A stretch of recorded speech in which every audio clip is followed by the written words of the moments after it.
목소리로 봉독하겠습니다. 시작. 이와 같이 집사들도 정중하고 일구이언을 하지 아니하고 술에 임박이지 아니하고 더러운 일을 탐하지 아니하고 깨끗한 양심의 믿음의 비밀을 가진 자라야 할지니 이에 이 사람들을 먼저 시험하여 보고 그 후에 책망할 것이 없으면 집사의 직분을 맡게 할 것이요 여자들도 이와 같이 정숙하고 모함하지 아니하며 절제하며 모든 일에 충성된 자라야 할지니라. 집사들은 한 아내의 남편이 되어 자녀와 자기 집을 잘 다스리는 자일지니 집사의 직분을 잘한 자들은 아름다운 지위와 그리스도 예수 안에 있는 믿음의 큰 담력을 얻느니라. 내가 속히 내게 가기를 바라나 이것을 내게 쓰는 것은 만일 내가 지체하면 너로 하여금 하나님의 집에서 어떻게 행하여야 할지를 알게 하려 함이니 이 집은 살아계신 하나님의 교회요 진리의 기둥과 터니라. 크도다 경건의 비밀이요 그렇지 않다 하는 이 없도다.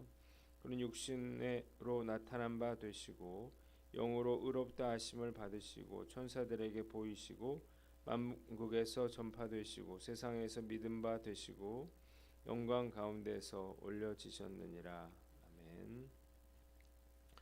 오늘은 디모데전서 3장 말씀을 가지고 크도다 경건의 비밀이요 라고 하는 제목으로 묵상 나눔하도록 하겠습니다. 먼저 8절로 13절에는 집사의 자격에 대해서 나와 있습니다. 먼저 집사의 의미에 대해서 우리가 생각해 봅니다. 집사 디아코노스라고 하는 말은 종 또는 시종되는 사람을 가리키는 말입니다. 그런데 이 집사 제도가 초대교회 안에 정착되면서 섬기는 자, 봉사하는 자라고 하는 의미로 발전하게 되었습니다. 따라서 이들은 감독과는 다른 일들을 맡아봤는데 곧 교회의 감독 및 장로들을 보조하는 일을 했고 특별히 교인들 중에 가난한 자들을 구제하는 일에 힘쓰게 됩니다. 두 번째 8절로 11절에 집사의 자격 조건에 대해서 나와 있습니다. 첫째로 신중하여 두말을 하지 않아야 한다 그랬습니다. 집사가 되려는 사람은 신중하게 말해야 합니다. 언행일치는 지도자가 가져야 할 가장 중요한 그러한 덕목이죠.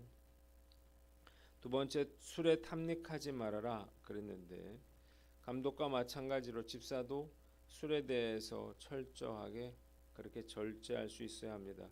그러나 한국교회 술 마시는 집사들이 참 많은데 집사들끼리 모여서 술 마시는 것 이것이 일상적인 일이 됐어요. 왜 그런가요? 집사의 자격에 대해서 잘 알지 못하기 때문입니다. 세 번째 부정한 이득을 취하지 말아라 그랬습니다. 당시 집사들은 감독을 도와서 구제와 재정에 관련한 그러한 직무를 맡았습니다. 그런데 더러운 이익을 탐한다면 반드시 문제가 생길 수밖에 없을 것입니다. 한국교회는 실제 교회 사역이나 건축 과정에 개입해서 이득을 취해 무리를 일으키는 그러한 잘못된 장로들과 집사들이 적지 않습니다. 네 번째 9절 깨끗한 양심을 가져야 한다고 했습니다. 집사가 갖추어야 할 가장 중요한 덕목은 능력이 아니라 깨끗한 양심인 것입니다. 깨끗한 양심을 가진 자라야 주님과 교회를 섬기다가 시험에 들거나 유혹에 빠지지 않게 되는 것입니다.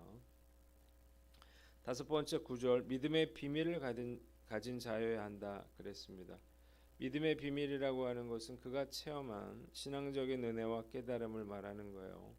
이러한 확고한 영적인 확신 없이는 집사가 되어서는 안 되는 것입니다. 믿음이 흔들리는 사람은 하나님의 원리가 아니라 인간적인 원리에 입각해서 행동하게 되기 때문입니다. 여섯 번째 정숙해야 한다 그랬어요. 여자 집사의 경우에는 정숙해야 한다는 말이 추가됐습니다. 품행이 정숙하지 않은 여인은 교회에서 많은 문제를 일으킬 수가 있기 때문입니다. 일곱 번째 모함하지 말라고 했습니다. 여자들에게 특히 모함하지 말아라 그랬는데 이유가 뭔가요? 교회마다 여자들이 말로 사람들을 모함하는 경우가 많았기 때문입니다. 여덟 번째 절제할 줄 알아야 한다고 했습니다. 사치하지 않고 욕심 부리지 않고 스스로를 절제하고 다스리는 것 이것은 가장 중요한 집사의 자격이었습니다. 아홉 번째 11절 모든 일에 충성해야 한다라고 했습니다. 맡은 자들에게 구할 것은 충성이라고 했어요. 게으르거나 불성실한 사람은 집사될 자격이 없습니다. 열 번째 한 아내의 남편이 되어서 자녀와 자기 집을 잘 다스려야 한다고 했습니다. 집사들도 감독과 마찬가지로 한 아내의 남편이 되어 자기 가정을 잘 다스리는 것 이것이 중요했습니다. 자, 세 번째는 주의할 점이 10절에 나와 있습니다. 사도 바울은 집사로 세울 자들을 먼저 시험해 보고 그 후에 책망 없는 사람으로 하여금 집사의 직분을 맡게 하라 그렇게 말했습니다. 테스트 과정은 반드시 필요하죠. 회사에서 신입사원 하나 뽑는데도 얼마나 많은 것들을 가지고 테스트를 하나요? 집사의 직분은 이렇게 말과 행실의 신실함으로 복음의 진리를 나타내는 사람이 받아야만 했습니다. 마지막으로 네 번째 13절을 보면 집사 직분을 잘 감당하는 자에게 주어지는 축복이 나와 있습니다. 바울은 집사의 직분을 잘 감당한 자들은 아름다운 지위와 그리스도 예수 안에 있는 믿음의 큰 담력을 얻는다 그렇게 말했습니다. 집사의 직분은 책임만 있는 게 아니고 충성스러운 섬김과 신실한 봉사는 교회 공동체뿐만 아니라 그 자신에게도 큰 축복을 가져다 준다는 사실을 우리는 알 수가 있습니다. 본문이 우리에게 주는 교훈이 있는데 성경적인 집사가 되라는 것입니다. 자, 내가 집사라면 말씀 앞에서 나는 과연 집사 될 자격이 있는 사람인가 이렇게 스스로에게 물어야 할 것입니다. 현실적으로 이 본문에 나와 있는 이런 집사들이 한국교회에 얼마나 될까 이런 생각을 해봐요. 만일 이런 성경적인 기준으로 판단한다면 교회마다 진짜 집사 찾아보기가 쉽지 않을 것입니다. 그래서 한국교회가 욕을 먹고 있는 거죠. 안타깝게도 많은 교회들이 이 집사의 기준을 낮췄어요. 그래서 교회를 조금만 다녀도 다 집사가 됩니다. 심지어는 교회에 가자마자 집사라 이렇게 부르는 그런 교회도 있습니다. 그래서 자격 없는 집사, 충성되지 못한 집사들이 수없이 많이 세워진 것입니다. 우리 교회도 이런 일을 답습하지 않으려고 노력을 했는데 쉽지 않은 것 같아요. 집사 직분을 주면 달라지기 때문이죠. 그러나 그래도 저는 아무나 집사로 세우려고 하지는 않았습니다. 최소한의 기준이라도 맞추려고 노력을 했어요. 오늘 나는 어떤가 생각해 봐야 되겠죠. 이 말씀을 아는 사람이라면 내가 정말 성경적인 집사가 되기 위해서 노력하고 애써야 할 것입니다. 무엇보다 집사가 하나님의 청지기로서 또 주님께 봉사의 사명을 부여받은 거룩한 직분이고 이 일을 충성되게 감당한다면 놀라운 축복을 받게 된다는 사실을 우리는 알아야 할 것입니다. 집사의 직분을 잘 수행한 자는 믿음이 더 크고 넓고 단단해지고 주인의 즐거움에 참여하게 될 것입니다. 이걸 잘 가르쳐야만 집사들이 집사의 직분을 그 중요성을 인식하고 또 교회는 그리스도의 영광을 위해서 질서 있게 또 모두가 협력하여 활동할 수가 있을 것입니다. 올해 사무총회 때도 새로 집사 직분을 받는 분들이 있는데 미리 잘 가르쳐서 성경적인 집사들을 세워 나갈 것을 다짐해 봅니다. 두 번째 본문은 14절로 16절 경건의 비밀에 대해서 나와 있습니다.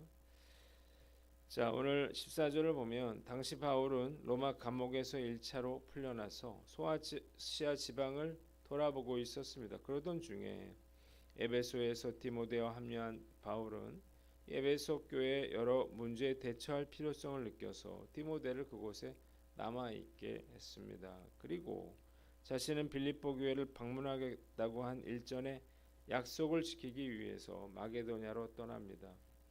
바울은 그곳에서 속히 볼일을 마친 후에 다시금 에베소로 돌아가려고 했는데 이런저런 사정으로 지체가 되면서 우선 편지를 보내 디모데에게 목회상 중요한 사항들을 지시하고 있는 것입니다. 바울은 디모데에게 교회는 살아계신 하나님이 거하시는 성전이고 진리의 기둥과 터로서 진리를 배우고 전파하는 곳이라 이렇게 강조하고 있습니다. 또한 바울은 그리스도께서 육신으로 나타나셔서 영으로 의롭다함을 받으시고 천사들에게 보이시고 만국에서 전파되시고 영광 가운데 올려지신 사건이야말로 가장 큰 경건의 비밀이라 이렇게 말하고 있습니다. 자, 본문이 우리에게 주는 교훈이 있는데 경건의 비밀을 아는 자로서 사명을 감당하라는 것입니다.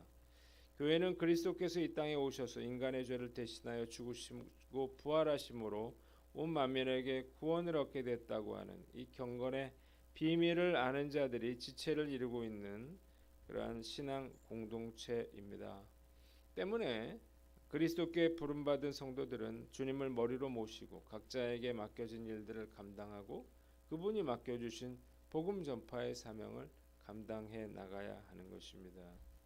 지지난주 예배에 계룡시에서 목회하시는 후배 목사님의 소개로 한 부부가 우리 예배에 참석을 하셨죠. 이 후배 목사님 교회 명예 장로님의 아들 부부가 오신 건데 이 두 분은 희귀암으로 투병 중인 대학생 아들의 치료를 위해서 강동구에서 파주로 이사를 오셨습니다.